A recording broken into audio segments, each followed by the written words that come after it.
Bonjour à tous. Bon, aujourd'hui, quelques mots sur la fiabilité d'un réseau Hornby Haut, hein, si vous voulez vous lancer dans ce type de projet. Hein. Ce qu'il faut savoir, c'est tout d'abord sur la locomotive. Il y a des points clés à obtenir si vous voulez un bon résultat. Les moteurs, ben, ils doivent disposer des deux frotteurs pour qu'il y ait une continuité correcte quand on passe sur les aiguillages. Les roues, ben, elles doivent être bien concentriques et pas tordues, ce qui paraît évident, mais quand même, au bout de 60 ans, il faut faire attention à ce que vous achetez. Donc, il y a aussi les engrenages qui doivent être libres de fonctionnement, comme ça, s'ils ont bien été entretenus et huilés, normalement c'est bon, sans trop de jeu. Voilà, de manière à ce que la mécanique soit bonne. Après, le point clé, c'est les charbons, les deux ici, sous ces bornes-là, bah, ils doivent être non usés et en appui sur le rotor, grâce à des petits ressorts. Et donc ça se trouve, s'ils sont usés, sur eBay ou ailleurs, on en trouve diamètre 3. Ça peut se changer. Le point le plus embêtant, c'est l'aimant.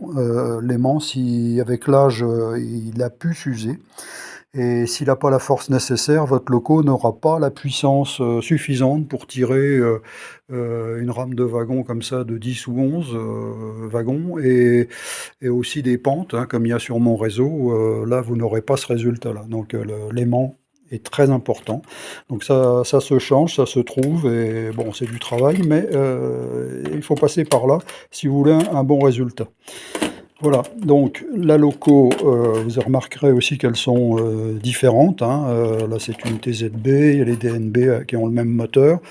Là, ce sont d'autres moteurs qui sont, par exemple, sur celle-ci. Et le but du jeu consiste à régler les moteurs pour que, avec un même courant, il y ait le même résultat de traction, c'est-à-dire le réseau n'aille pas trop vite, pas trop lent, et qu'il y ait le couple suffisant aussi pour tirer la rame et monter les pentes d'une manière convenable. Donc ça, c'est toute la question et le travail à faire pour obtenir un résultat. Après, bon, les wagons, eux, ils doivent être complets avec leurs attelages non cassés, non tordus. Hein. Donc ça, c'est important pour qu'il n'y ait pas de dételage avec le fonctionnement. Et sinon, bah, les roues, eh ben, elles doivent être propres. Hein, faut pas hésiter à les nettoyer.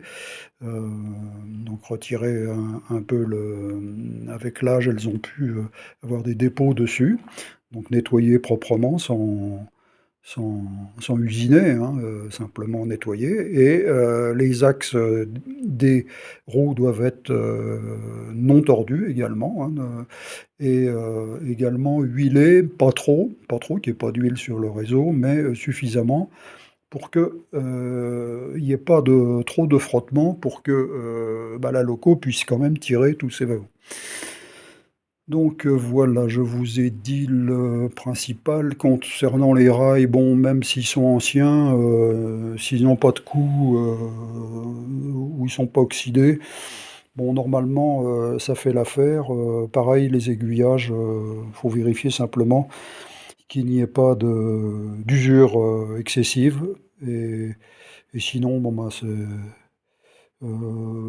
les rails en eux-mêmes, normalement, ça ne devrait pas te poser de problème. Voilà, voilà. Voilà, bah, je crois vous avoir dit l'essentiel. Bon, bah, bon courage si vous voulez vous lancer dans la fiabilité d'un réseau comme celui-ci. À bientôt.